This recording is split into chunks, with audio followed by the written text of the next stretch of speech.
Hello friends, welcome to my channel back to the basics.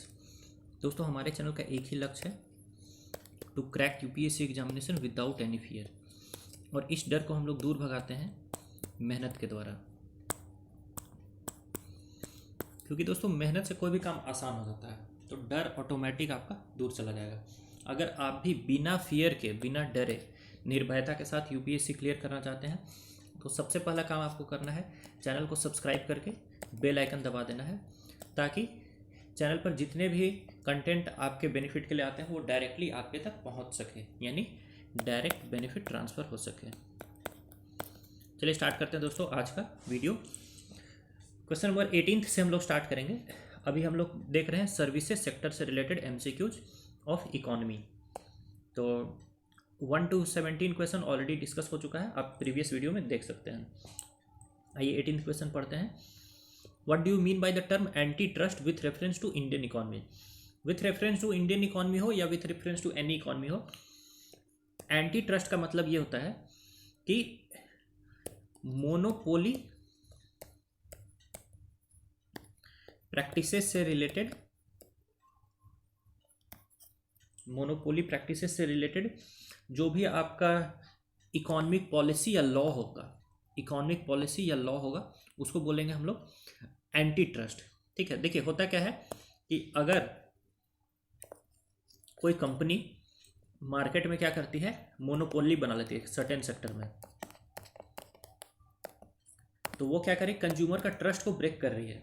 क्योंकि consumer को चाहिए market में सेम प्रोडक्ट डिफरेंट कंपनीज के द्वारा प्रोवाइड किया जाना चाहिए, तो कंज्यूमर के पास ये ऑप्शन रहेगा कि वो चूज कर सके best product at best price. ठीक है, लेकिन मान लीजिए दो तीन कंपनीज मिल करके डिसाइड कर लेती है कि हम आपस में मिल जाते हैं ये, ठीक है, और ये डिसाइड कर लेती है कि हम लोग प्रोडक्ट का प्राइस इससे कम करेंगे ही नहीं, ठीक है, या फिर प्रोडक्शन जितना करना था उससे और कम करेंगे, ताकि मार्केट में हम लोग उसके सप्लाई को ही घटा देंगे, आर्टिफिशियली सप्लाई को रिड्यूस कर देंगे ताकि उसका प्राइस बढ़ जाए। तो ये सारी एक्टिविटीज़ क्या हो गई, ये सारी activities are against the trust of consumer. ठीक है, तो यही है दोस्तों एंटी ट्रस्ट का क्या मतलब है। It refers to field of economic policy and laws dealing with the monopoly and monopolistic practices. तो ये बिल्कुल सही स्टेटमेंट है दोस्तों। इंडिया में जो एंटी ट्रस्ट के लिए जो लॉ है उसको बोलते हैं कॉम्पिटिशन एक्ट।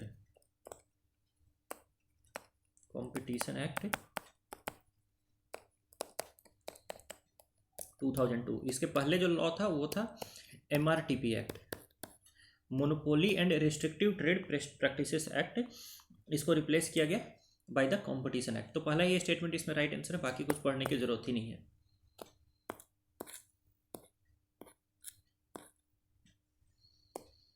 क्वेश्चन नंबर 19 देखेंगे। Consider the following statements regarding tele density. Tele density क्या होता है, अगर 100 लोग हैं तो 100 लोगों पर जितना टेलीफोन कनेक्शन है, मोबाइल कनेक्शन है, उसको हम लोग बोलते हैं टेली डेंसिटी, यानी मोबाइल कनेक्शन पर 100 पॉपुलेशन। ठीक है, तो पहला स्टेटमेंट देखिए, tele density explains the number of telephone mobile communication connections that exist for every 1000 inhabitants of a city. 1000 नहीं, पर 100। तो पहला स्टेटमेंट गलत है दोस्तों। दूसरा देखिए, PM वानी and Bharat net aims to increase the tele density in India. पहले तो आप PM वानी का फुल फॉर्म अगर आपको याद है तो आप समझ जाएंगे कि ये सही है कि गलत है। PM वानी का फुल फॉर्म है PM wifi access network interface, wifi access network interface. तो इससे आप समझ सकते हैं कि यस, ये टेली डेंसिटी को क्या कर रहा है, बढ़ा रहा है। भारत नेट भी क्या करता है, भारत नेट भी यही काम करता है, जो गाँव में ये टेली डेंसिटी को बढ़ाने का काम करता है। पहला गलत है, दूसरा सही। तीसरा देखिए, इन द लास्ट डिकेड 2006 से 2020 के बीच में India tele density has increase from overall 12% to 86%। अब देखिए, इस क्वेश्चन का आंसर, ये डेटा आपको शायद पहले से पता नहीं होगा, ठीक है, और मैं ये भी मान के चलता हूँ कि अगर आप में से बहुत सारे लोग जो यूपीएससी की जस्ट तैयारी कर रहे हैं वो 20-22 साल से अधिक के होंगे, ठीक है, 22-23 साल के होंगे। तो 2006 के आसपास में आपको ध्यान में होगा कि फ़ोन का कनेक्शन बहुत कम था, बहुत कम लोगों में, मतलब 10 लोगों में एक पास फ़ोन हुआ करता था, ठीक है, और अब लगभग सभी के पास फ़ोन है। ठीक है, तो आप ये कह सकते हैं कि ये स्टेटमेंट बिल्कुल करेक्ट है। I mean it is not a guess, ठीक है, बट ये बहुत ही नॉर्मल सी बात है। तो टेली डेंसिटी यस लगभग 12% से 86% तक हुई है 2020 तक, अब और ज़्यादा बढ़ गई दोस्तों, लगभग 100% हो चुके हैं या मे बी क्रॉस भी कर गए होंगे। न्यू डेटा आएगा तो आप उसको देख लीजिएगा, but yes this is actually correct statement. तो 19 का राइट आंसर क्या होगा? Option number C, 2 and 3 only.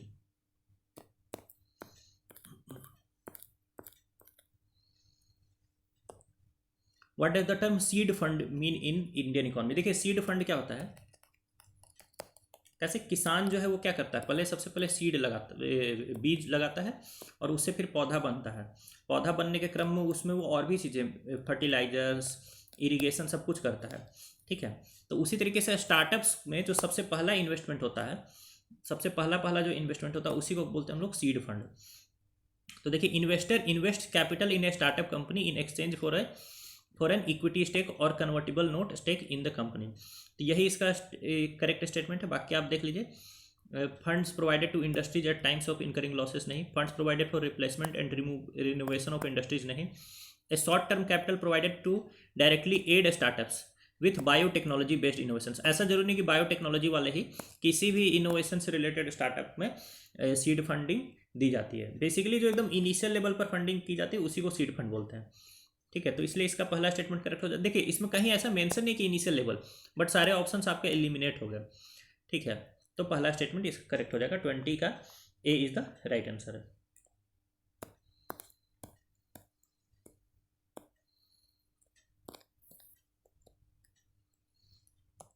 Consider the following statements regarding e commerce sector in India. तो ई कॉमर्स जो सेक्टर है उसके रिगार्डिंग स्टेटमेंट्स दिया हुआ है। देखिए inventory model of e commerce, अच्छा देखिए इसको पहले समझ लेते हैं, इन्वेंट्री मॉडल और मार्केट प्लेस मॉडल, फिर स्टेटमेंट देख लेंगे। यह ई कॉमर्स दो टाइप का होता है, एक तो मोबाइल ऐप है और इसमें बहुत सारे सेलर्स और बहुत सारे बायर्स रजिस्टर्ड हैं। बायर्स को कोई प्रोडक्ट चाहिए तो वो ऐप के थ्रू सेलर से प्रोडक्ट को ले रहे हैं, तो इसको बोलते हैं लोग मार्केट प्लेस मॉडल। क्या बोलते हैं? Market place. जैसे मार्केट में क्या होता है, जब आप मार्केट जाते हैं, अपने इलाके के मार्केट में जाते हैं, तो वहाँ पे बहुत सारे बेचने वाले होते हैं और फिर वहाँ बहुत सारे खरीदने वाले होते हैं, ठीक है। मार्केट क्या करता है, सेलर्स को बायर से मिलाने का काम करता है, तो इसी को बोलते हैं मार्केट प्लेस मॉडल। दूसरा ई कॉमर्स का मॉडल है इन्वेंट्री मॉडल, जिसमें जो वेबसाइट है या जो कंपनी है उसका खुद का बहुत बड़ा गोडाउन है और उसने सारे प्रोडक्ट स्टॉक करके रखे हैं। अब कोई सेलर खरीदने आता है तो सीधा इस इन्वेंट्री से खरीद करके ले जाता है, ठीक है। कोई सेलर का कोई कॉन्सेप्ट नहीं है, ठीक है। तो अब आप समझ चुके हैं, अब स्टेटमेंट पढ़ेंगे बहुत आसानी से टिक कर देंगे। Inventory model of e commerce means a providing of an information technology platform for e commerce entity on a digital and electronic network to act as a facilitator between buyer and seller. देखिए facilitator between buyer and seller inventory model में नहीं बनेगा, market place model में बनेगा। तो पहला statement तो गलत है। दूसरा देखिए, market place model of e commerce means an e commerce activity where stocks of goods and services is owned by e-commerce activity and is sold to the consumer directly। Consumer को directly cell करने वाली जो बात है अपने stock में से ही, इसको मार्केट प्लेस मॉडल नहीं कहेंगे, इसको कहेंगे इन्वेंट्री मॉडल। तो बेसिकली दोनों एक दूसरे का उल्टा किया हुआ है, आप समझ गए होंगे। तो राइट आंसर क्या हो जाएगा? एक भी करेक्ट नहीं, option number D is the right answer.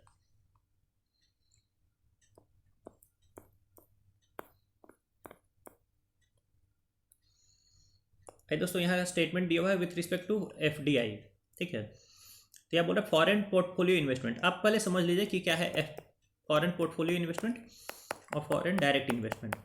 Foreign portfolio investment में क्या होता है कि जनरली आपका ब्राउन फील्ड एक्टिविटीज में इन्वेस्ट किया जाता है। एफडीआई जो है ग्रीन फील्ड और ब्राउन फील्ड दोनों में इन्वेस्ट किया जा सकता है, ठीक है। एफपीआई का मतलब क्या है कि less than 10% of the company share, less than 10% of the company share. FDI में more than 10% of the company share. FPI के थ्रू अगर एफपीआई में कोई इन्वेस्ट करता है तो कोई मैनेजमेंट कंट्रोल नहीं मिलेगा, कोई मैनेजमेंट कंट्रोल नहीं मिलेगा, लेकिन एफडीआई के थ्रू मैनेजमेंट में भी आपकी बात सुनी जाएगी, ठीक है। तो आप ये समझ लीजिए। तो पहला है स्टेटमेंट देखिए, foreign portfolio investment is where the foreign entity buys stocks and bonds of a company and provides the investor with control over the business. Investor को कंट्रोल देगा बिजनेस में, क्या एफपीआई? नहीं, एफडीआई। पहला स्टेटमेंट गलत है। Investor जो पैसा लगा रहा है उसको बिजनेस का कंट्रोल मिलेगा थ्रू एफडीआई, ना कि एफपीआई। तो पहला स्टेटमेंट गलत है। दूसरा देखिए, the foreign investment facilitation portal which facilitate single window clearance of applications which are through approval route is administered by the ministry of finance. ठीक है, तो ये जो दोस्तों पोर्टल है फॉरेन इन्वेस्टमेंट फैसिलिटेशन पोर्टल, ये काम करता है under DPIIT, ministry of commerce and industry, ministry of commerce and industry. ठीक है, तो ये स्टेटमेंट भी आपका क्या है, गलत है। Foreign investment facilitation portal works under DPIIT मोसी। ठीक है, दोनों स्टेटमेंट इनकरेक्ट है दोस्तों, तो राइट आंसर क्या हो जाएगा, option number D will be the correct answer.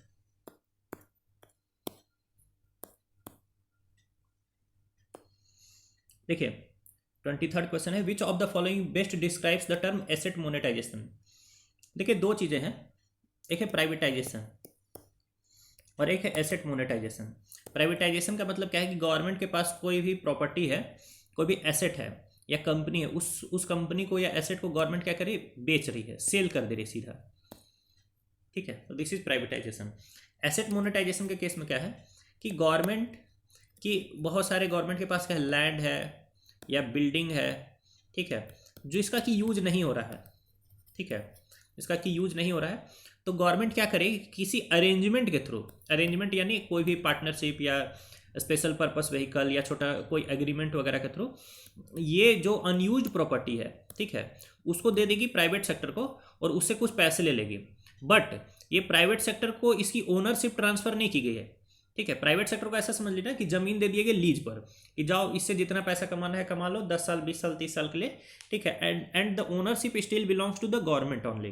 ठीक है, तो इसी को बोलते हैं एसेट मोनेटाइजेशन।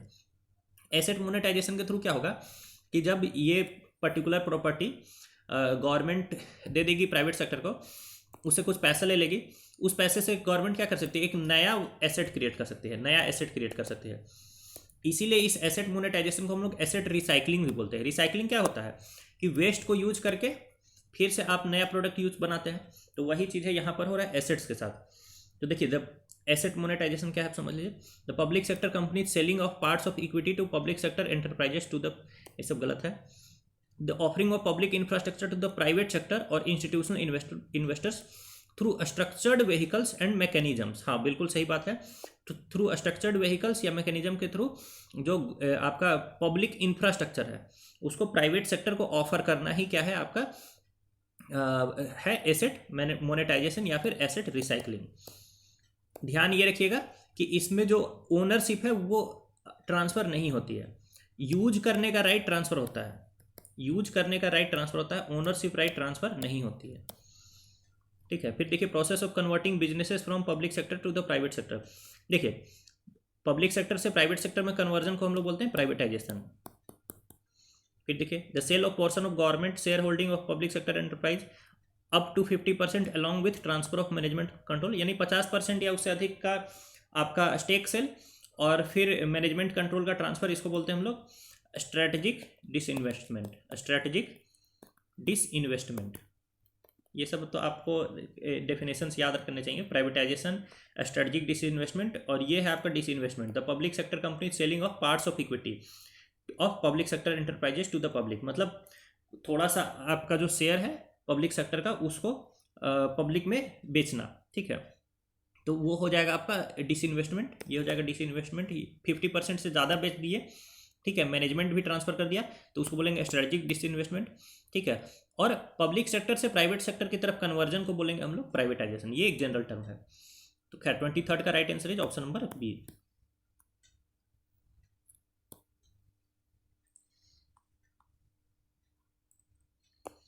आइए दोस्तों क्वेश्चन नंबर 24 देखेंगे।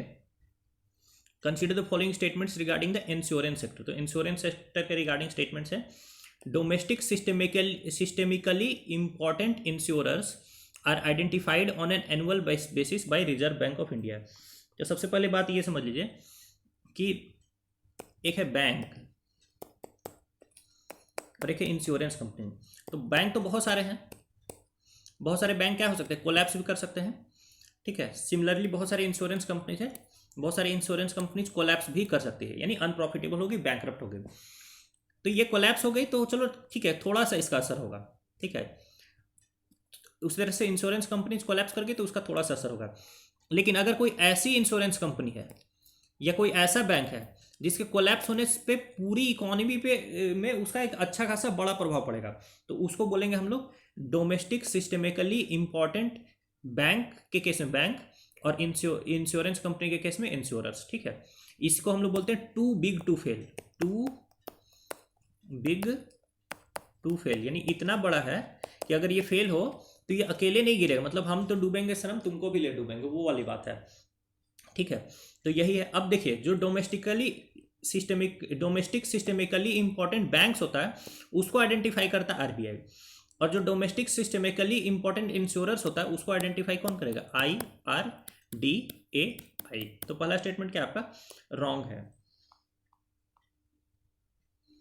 दूसरा देखिए, domestic systemically important insurers whose distress or failure would cause a significant dislocation in the domestic financial system are not subjected to any additional regulatory measures। अब दोस्तों, ये तो स्टेटमेंट खुद बोल रहा है कि मैं गलत हूँ।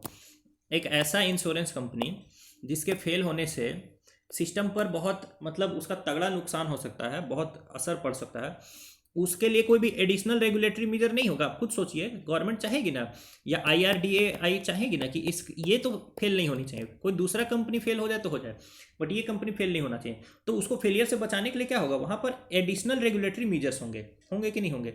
लेकिन यहाँ बोला है कि यहाँ पर कोई भी एडिशनल रेगुलेटरी मेजर नहीं होंगे, तो ये तो सीधी सी गलत बात है। तीसरा देखिए, two of the parameters for identification of domestic systemically important insurers are size of operations. हाँ, ये बिल्कुल इसका अगर कोई क्या क्या पैरामीटर्स हैं आइडेंटिफाई करने के लिए, ये सोचिए। तो उसमें एक पैरामीटर है कि कितना ऑपरेशन का साइज कितना बड़ा है, यानी कि कितने करोड़ कितने अरब का इसमें बिजनेस हो रहा है। तो यस, ये इसका एक पैरामीटर है। दूसरा देखिए, global activities across more than one jurisdiction. तो एक कंट्री से ज़्यादा वो कितने कंट्रीज में मतलब उसका प्रेजेंस है। ठीक है, तभी तो मतलब उसके फेल होने से उस बहुत ही बड़ा इम्पैक्ट आएगा इकोनॉमी पे। यानी ऐसा तो नहीं है ना कि सिर्फ एक ही कंट्री में अगर उसका ऑपरेशन है तो बहुत बड़ा इम्पैक्ट कैसे आएगा? अगर बहुत सारे कंट्रीज में उसका इन्वेस्टमेंट है या उसने लोन ले रखा है दूसरे कंट्रीज से, तभी तो उसका मेजर इम्पैक्ट हम लोग को देखने के लिए मिलेगा। तो ये थर्ड स्टेटमेंट आपका बिल्कुल करेक्ट है, और इनकरेक्ट पूछा जा रहा है, तो राइट आंसर क्या हो जाएगा? Option number A 1 and 2 only.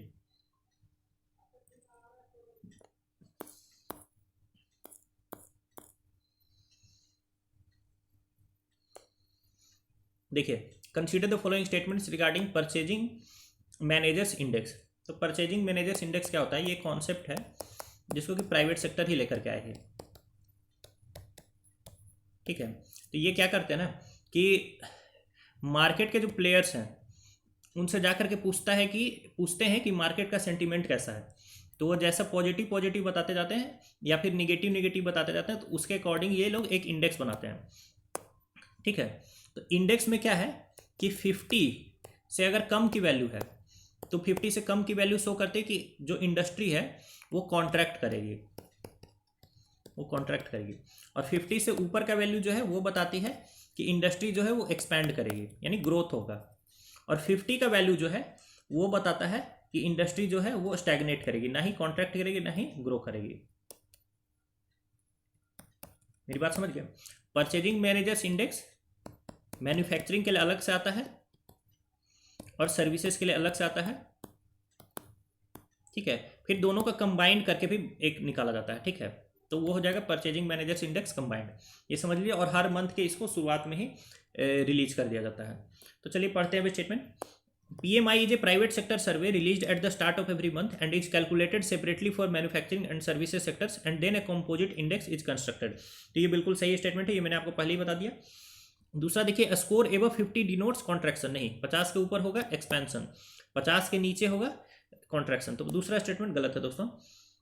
ठीक है, तो 25th का राइट आंसर क्या हो जाएगा? Option number A 1 only.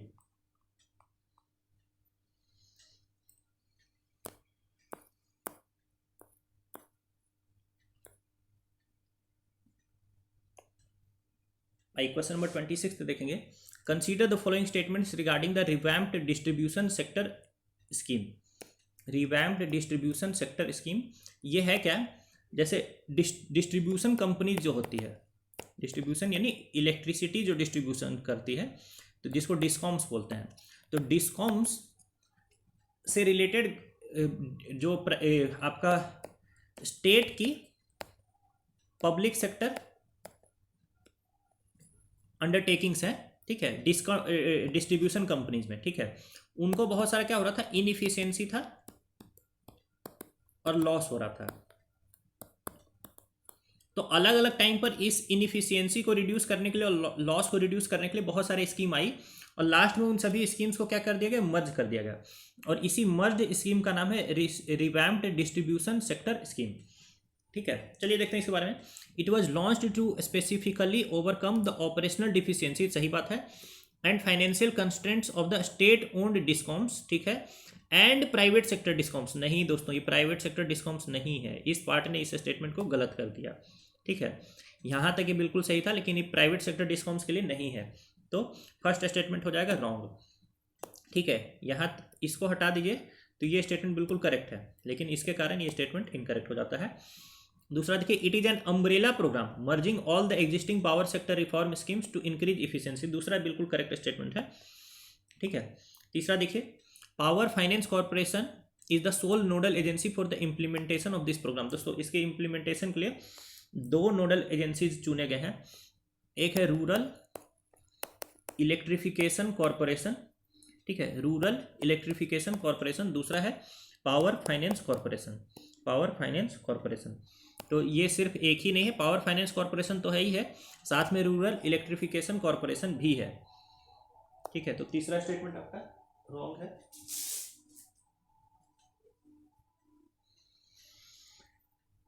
तो 26 का राइट आंसर हो जाएगा दोस्तों ऑप्शन नंबर बी, 2 ओनली।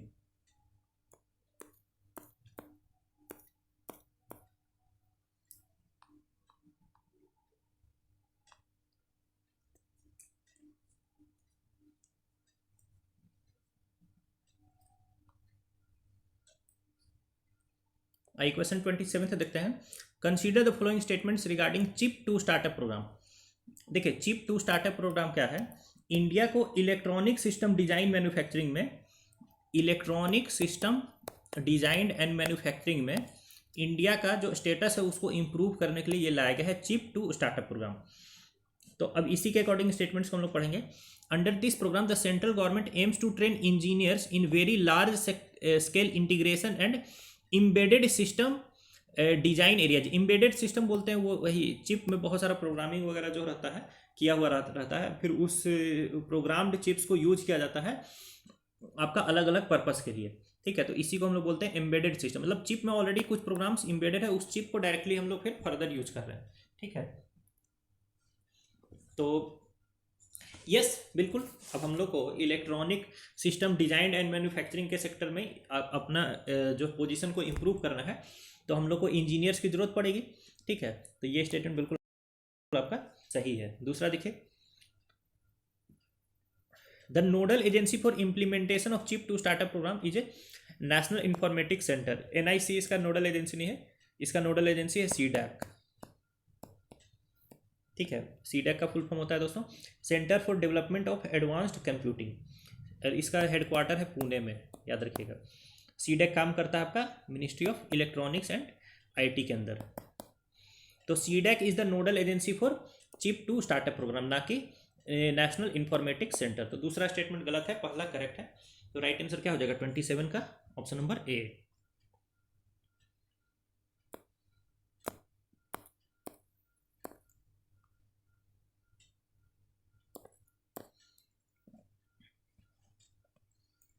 आइए दोस्तों क्वेश्चन नंबर 28 देखते हैं। What are the benefits of direct benefit transfer. देखिए, डायरेक्ट बेनिफिट ट्रांसफर का भी कुछ बेनिफिट होता है, ठीक है। क्या बेनिफिट होता है, promotes accountability in the subsidy distribution. Direct benefit transfer क्या होता है वो आपको पता तो होना ही चाहिए। जैसे गवर्नमेंट जो है अलग अलग चीज़ों के लिए पब्लिक को सब्सिडीज प्रोवाइड करती है, पहले जो है इन सब्सिडीज के डिस्ट्रीब्यूशन के लिए पब्लिक और गवर्नमेंट के बीच में बहुत सारे इंटरमीडियरीज आते थे, ठीक है।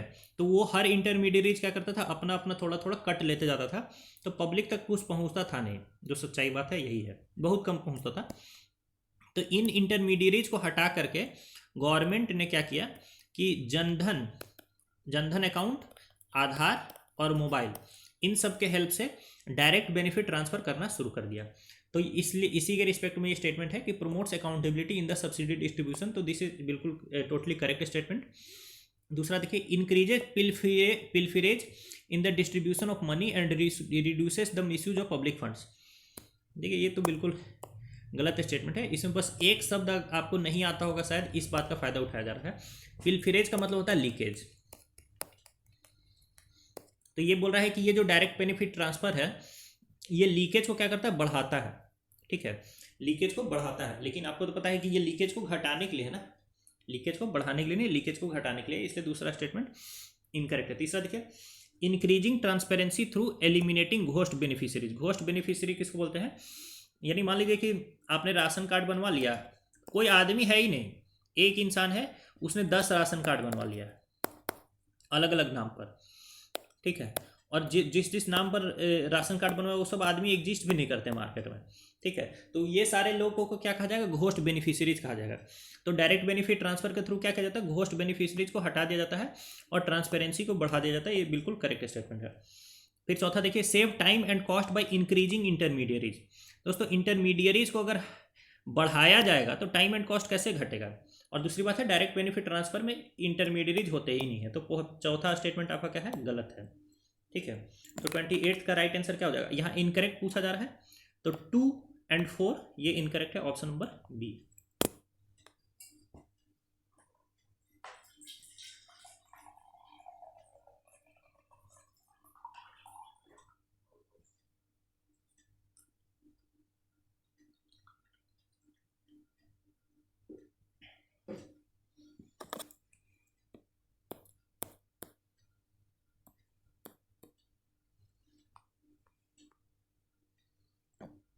आइए दोस्तों क्वेश्चन नंबर 29 देखते हैं। सबसे पहले यहाँ देख रहा है मसाला बॉन्ड्स दिखाई दे रहा है। Which of the following statements are correct with respect to masala bonds. ठीक है, तो मसाला बॉन्ड्स के बारे में आप इतना याद रखना है, कुछ ना याद रहे तो, कि ये रुपीज डिनोमिनेटेड बॉन्ड्स हैं जिसको कि इंडिया के बाहर इसको इशू किया जाता है, इंडिया के बाहर इसको इशू किया जाता है। ये इतना आपको बस ध्यान रखना है। ठीक है, तो masala bonds are foreign currency denominated bonds, तो ये तो यहीं पर गलत हो गया। Masala bonds are rupees denominated bonds, issued inside India नहीं, इशूड आउटसाइड इंडिया। तो पहला स्टेटमेंट गलत है। दूसरा देखिए, the first masala bond was issued in 2014 by international finance corporation for the infrastructure projects in India. तो ये बिल्कुल सही स्टेटमेंट है दोस्तों। जो पहला मसाला बॉन्ड था वो इंटरनेशनल फाइनेंस कॉर्पोरेशन के द्वारा ही लॉन्च किया गया था। इंटरनेशनल फाइनेंस कॉर्पोरेशन आपको पता है कि वर्ल्ड बैंक ग्रुप का ही पार्ट है, और इसी के द्वारा सबसे पहला मसाला बॉन्ड इशू किया गया था। ठीक है, देखिए मसाला बॉन्ड का मतलब क्या हो गया कि रूपी डिनोमिनेटेड बॉन्ड है, मतलब आपको कुछ पैसे मार्केट से रेज करना है तो इंडिया से भी रेज कर सकते हैं, इंडिया के बाहर से भी आप रेज कर सकते हो। तो बाहर से आप जनरली जो लोन लेते हैं वो डॉलर या दूसरे करेंसी में लेते हैं, लेकिन बाहर से जो आप लोन ले रहे हैं अगर वो आप रुपीज़ में ले रहे हैं तो मतलब क्या है, जो आपको पैसे दे रहा है, लोन दे रहा है, वो पहले अपना डॉलर सेल करेगा, रुपीज़ खरीदेगा और फिर रुपीज़ में आपको लोन देगा। आगे चल के आपको चुकाना भी होगा तो आपको रुपीज़ में ही चुकाना है। फिर वो जो भी आदमी आपको लोन दिया था वो आपसे रुपीज़ ले करके फिर उसको डॉलर में कन्वर्ट करके अपने पास रख लेगा। मेरी बात समझ गया। तो ये है आपका मसाला बॉन्ड या फिर रूपी डिनोमिनेटेड बॉन्ड। तो फर्स्ट मसाला बॉन्ड हो गया। थर्ड स्टेटमेंट देखिए दोस्तों, these bonds can only be issued to a resident of such a country which is a member of FATF। ये बिल्कुल सही बात है दोस्तों। जो कंट्रीज FATF का मेंबर हैं, ठीक है, वहीं पर सिर्फ ये मसाला बॉन्ड्स इशू किया जा सकता है। तो थर्ड स्टेटमेंट बिल्कुल करेक्ट है। तो 29 का राइट आंसर क्या हो जाएगा, ऑप्शन नंबर C, 2 और 3 ओनली।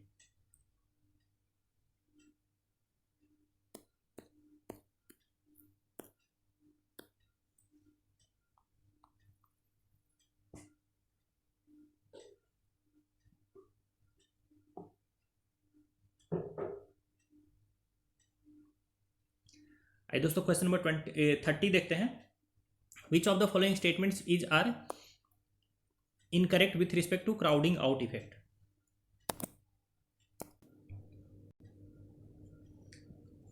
तो देखिए क्राउडिंग आउट इफेक्ट क्या है। बैंक के पास पैसा है, ये पैसा गवर्नमेंट को भी चाहिए, प्राइवेट सेक्टर को भी चाहिए। अगर खूब सारा पैसा गवर्नमेंट ही ले लेगी, लोन ले लेगी बैंक से, तो प्राइवेट सेक्टर के लिए कुछ नहीं बचेगा। ठीक है। दूसरी बात क्या है, रेट ऑफ इंटरेस्ट क्या हो जाएगा, बढ़ जाएगा। रेट ऑफ इंटरेस्ट बढ़ जाएगा, क्यों? क्योंकि गवर्नमेंट मार्केट में कम पैसा बचेगा लोन देने के लिए। तो जब मार्केट में कम ही पैसा बचा लोन देने के लिए, तो इंटरेस्ट रेट क्या हो जाएगा, बढ़ जाएगा। और इससे ये इकोनॉमिक एक्टिविटीज़ के लिए लॉन्ग टर्म में बेनिफिशियल नहीं होता है, बस आपको ये समझ लेना है। तो देखिए क्राउडिंग आउट इफेक्ट, पहला स्टेटमेंट पढ़िए। It refers to a situation of high government expenditure supported by high borrowing causing a decrease in private expenditure. ये स्टेटमेंट बिल्कुल सही है। ठीक है, ये आपका अच्छा यहाँ इनकरेक्ट पूछ रहा है। ठीक है, तो ये क्राउडिंग आउट इफेक्ट के बारे में एकदम करेक्ट स्टेटमेंट है। ठीक है। दूसरा देखिए, it refers to a situation when an increase in government spending leads to an expansion of economic activity which in turn incentivizes private sector firms to raise their own levels of capital investment and employment। देखिए दो condition है कि government ने expenditure किया, कैसे expenditure किया, loan लेकर के। तो लोन लेकर के इस तरह से खर्च किया कि प्राइवेट सेक्टर के लिए पैसा ही नहीं बचा, प्राइवेट सेक्टर के लिए पैसा ही नहीं बचा। तो उसी चीज को हम लोग बोलेंगे क्राउडिंग आउट इफेक्ट। ठीक है, ठीक, मेरी बात समझ गया। सिनेरियो ऐसा भी हो सकता है, सिनेरियो ऐसा भी हो सकता है कि गवर्नमेंट जो एक्सपेंडिचर कर रही है, इस एक्सपेंडिचर के कारण इकोनॉमी इस तरह से ग्रो हो रही है कि प्राइवेट सेक्टर के पास भी खूब सारा इन्वेस्टमेंट आ जा रहा है। देखिए ऐसा हो सकता है, हर टाइप का साइकिल पॉसिबल है, मेरी बात समझ लीजिए। ठीक है, कि गवर्नमेंट के एक्सपेंडिचर से प्राइवेट इन्वेस्टमेंट भी बूस्ट हो रहा है। अगर ऐसा होता तो उस सिचुएशन को हम लोग क्राउडिंग आउट इफेक्ट नहीं बोलेंगे। ठीक है, ऐसा हो रहा है तो उस सिचुएशन को हम लोग क्राउडिंग आउट इफेक्ट नहीं बोल रहे हैं। और ये क्या बोला, ये यही बोल रहा है कि गवर्नमेंट एक तरफ इन्वेस्टमेंट कर रही है, जिसके कारण जो है प्राइवेट फर्म भी अपना इन्वेस्टमेंट को क्या कर रहा है, बढ़ा रहा है, और खूब सारा इंप्लॉयमेंट भी जनरेट हो रहा है। तो ये स्टेटमेंट इनकरेक्ट है दोस्तों। ठीक है, अगर प्राइवेट सेक्टर का भी इन्वेस्टमेंट बढ़ रहा है तो that situation is not crowding out effect. ठीक है, तो दूसरा इनकरेक्ट है। तो वैसे तो हम लोग का यही करेक्ट आंसर हो जाएगा। बाकी सी और डी देख लीजिए। A high magnitude of crowding out effect में even lead to lesser income in the economy. बिल्कुल सही बात है, बहुत ज़्यादा क्राउडिंग आउट इफेक्ट होगा तो इकोनॉमी में जो इनकम है वो घट जाएगा। ठीक है, क्योंकि प्राइवेट सेक्टर के पार्टिसिपेशन के बिना जो है बहुत सारा इंप्लॉयमेंट जनरेशन नहीं होगा। ठीक है, तो थर्ड स्टेटमेंट बिल्कुल करेक्ट है। तीसरा देखिए, increased interest rate and reduced availability of funds increases crowding out effect. तो ये सही बात है कि जब क्राउडिंग आउट इफेक्ट होगा तो इंटरेस्ट रेट क्या हो जाएगा, इंक्रीज हो जाएगा, और फंड्स जो है अवेलेबल फंड्स जो है लोन देने के लिए वो कम हो जाएंगे मार्केट में, और इसके कारण फिर से क्राउडिंग आउट इफेक्ट और ज़्यादा क्या हो जाएगा, इंक्रीज हो जाएगा। तो डी स्टेटमेंट बिल्कुल करेक्ट है दोस्तों। 30 का राइट आंसर क्या हो गया, ऑप्शन नंबर बी।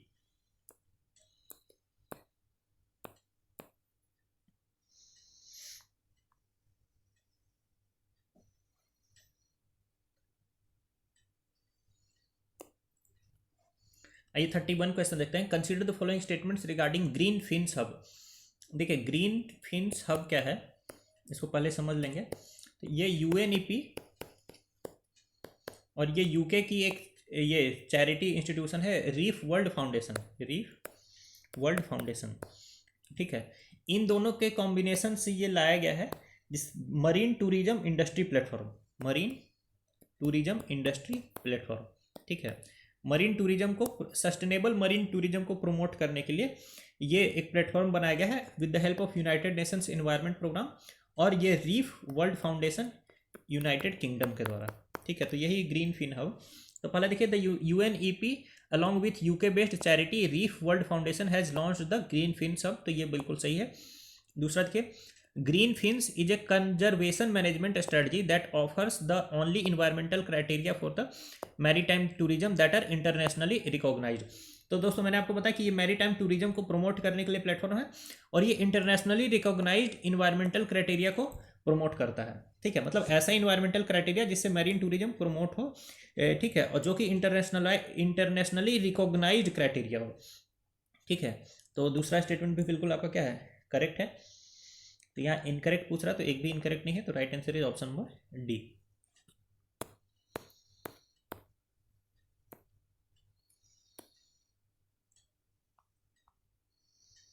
आइए दोस्तों क्वेश्चन नंबर 32 देखते हैं।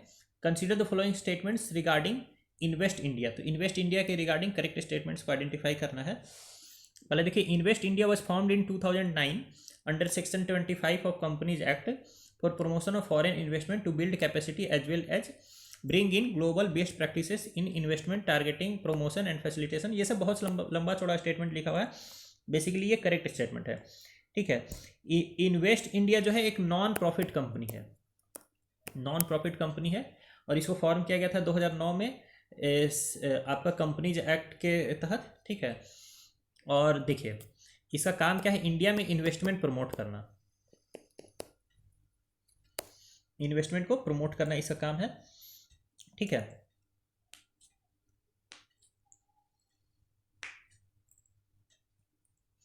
जब इसको फॉर्म किया गया था, ध्यान दीजिएगा, जब इसको फॉर्म किया गया था 2009 में, तो इसका जो स्टेक था 49% था DPIIT के पास। 2009 में इसको फॉर्म किया गया था, तो इसके शेयर का 49% पार्ट था DPIIT के पास, और 51% पार्ट था फिकी, federation of Indian chamber of commerce and industry के पास था 51% स्टेक। इसका करंट सिचुएशन क्या है, करंट सिचुएशन इसका ये है कि जो 51% है, 51% शेयर जो है वो सिर्फ फिकी के पास नहीं, फिकी यानी federation of Indian chamber of commerce and industry plus NASSCOM और प्लस CII, ये तीनों आपको पता है कि इंडस्ट्री एसोसिएशंस हैं। तो इन तीनों इंडस्ट्री एसोसिएशंस के पास मिला करके 51% शेयर है, तीनों के पास 17% होगा। ठीक है, और जो बचा 49% है वो डिवाइडेड है between central government and state governments. मेरी बात समझ गया? जब फॉर्म हुआ था ये आपका इन्वेस्ट इंडिया, ये एक प्लेटफॉर्म है जो कि इंडिया में इन्वेस्टमेंट को प्रमोट करेगा। तो जब फॉर्म किया गया था तो इसका 49% शेयर था DPIIT के पास, ministry of commerce and industry के अंदर, और 51% शेयर था फिकी के पास। ठीक है, अभी का सिचुएशन ऐसा है कि 51% शेयर है फिकी, नैस्कॉम और CII के पास, यानी कि इंडस्ट्री एसोसिएशंस के पास, और 49% शेयर है सेंट्रल और स्टेट गवर्नमेंट्स का मिला करके। ठीक है, तो देख लीजिए, पहला स्टेटमेंट तो सही है, दूसरा देखिए, the current share holding pattern of invest India is 51% industry association and remaining 49% private sector. नहीं, 49% जो रिमेनिंग है वो है सेंट्रल प्लस स्टेट गवर्नमेंट, तो दूसरा है इनकरेक्ट।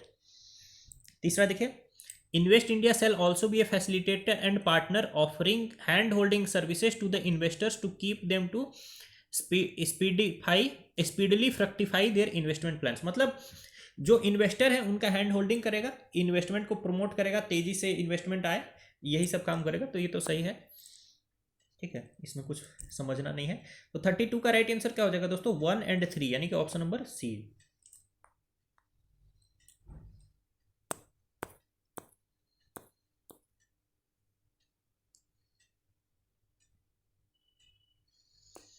देखिए दोस्तों, consider the following statements regarding scheme for promotion of bulk drug parks.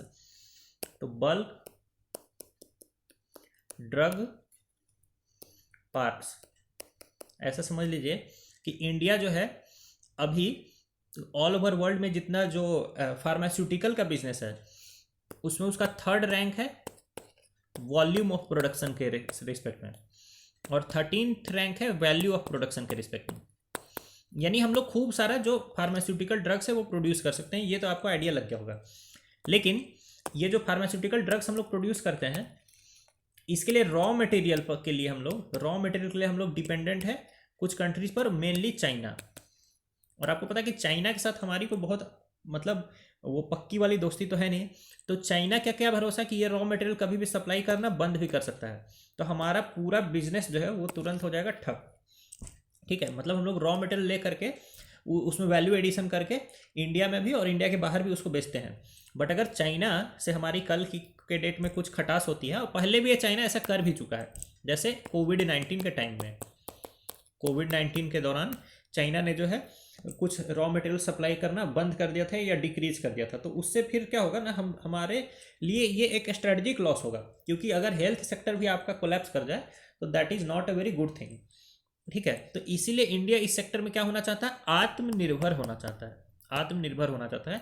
और इसी के लिए ये लाया गया है promotion of bulk drug parks. ये बल्क ड्रग पार्क्स बनाए जाएंगे, यानी कि जो आपका फार्मास्यूटिकल इंडस्ट्रीज के लिए जो रॉ मटेरियल्स होते हैं, जिसको बोलते हैं हम लोग एक्टिव फार्मास्यूटिकल इंग्रेडिएंट्स प्लस की स्टार्टिंग मटेरियल्स। ठीक है, तो ये सारा चीज़ यहाँ पर बनाया जाएगा दोस्तों। तो पहला स्टेटमेंट देखिए, it aims to develop 7 mega bulk drug park. 7 नहीं बनाने हैं, टोटल 3 पार्क बनाए जाएंगे फिलहाल, 3 मेगा बल्क ड्रग पार्क्स। ठीक है, तो पहला स्टेटमेंट इनकरेक्ट है, 3 ही बनाए जाएंगे बल्क ड्रग पार्क्स। दूसरा देखिए, the scheme will be implemented by the Department of Pharmaceuticals, Ministry of Chemical and fertilisers.